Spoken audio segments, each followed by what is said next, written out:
Putin uzoqroq yashamoqchi. Unga abadiy hayot eliksiri paydo bo'lishi aytildi. Assalomu alaykum, hurmatli tomoshabinlar, kanalimizga xush kelibsiz. Kanalimizda yangi bo'lsangiz, obuna bo'lishni va like bosishni unutmang. Rossiyalik tadbirkor German Gref Rossiya prezidenti Vladimir Putinga 6-7 yil ichida abadiy hayot eliksiri paydo bo'lishi mumkinligini aytdi. Bu haqda u kecha 19 noyabr kuni sun'iy intellekt olamiga sayohat konferensiyasida Putin bilan muloqot davomida so'z ochgan. Odamlar 6-7 yil ichida, ya'ni taxminan 2032-yilda abadiy yashash imkonini qo'lga kiritish imkoniyatiga ega bo'lishlari mumkin, deydi Gref.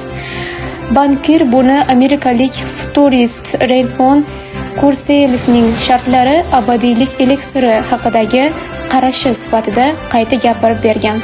Grefning aytishicha, 6-7 yil ichida, taxminan 2032 yilda o'sha paytgacha hayotda qolgan odamlar nafaqat 100 yil va undan ko'proq yashash imkoniga, balki abadiylikka erishish imkoniyatiga ega bo'ladi. Uning so'nggi prognoziga ko'ra, bu 2030-2035 yillar oralig'ida sodir bo'ladi, deydi Cyberbank rahbari. Futuristning o'zi bungacha sun'iy intellekt texnologiyalari yordamida radikal umr uzayishi sodir bo'lishi mumkinligini aytgan. Rossiya prezidenti Gref ko'targan mavzuni qo'llab, Rossiyada o'rtacha umr ko'rishni 150 yoshga yetkazish mumkinligini bildirgan.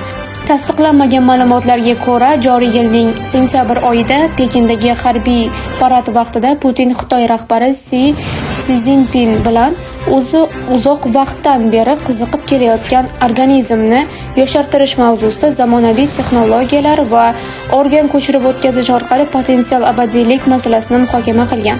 O'shanda Xitoy rahbari ilgari odamlar 70 yoshga zo'rg'a yetadi, hozir esa bu yoshdagi inson hamon bola degan. Putin esa biotexnikalar va organ transplantasi kelajakda odamni abadiylikka yaqinlashtirishi mumkinligini aytgan. Si esa 150 yoshgacha yashash imkoniyati asrning o'zida paydo bo'lishi mumkinligini ta'kidlagan. Rossiya prezidenti Xitoydan qaytgach, Sirius laboratoriya majmuasiga tashrif buyurgan va u yerda unga yoshartiruvchi qulupnay namoyish etilgan. Keyinroq u matbuot bilan suhbatda texnologiyalar taraqqiyoti tufayli kelajakda odamlar 150 yoshgacha yashay olishiga ishonch bildirgan.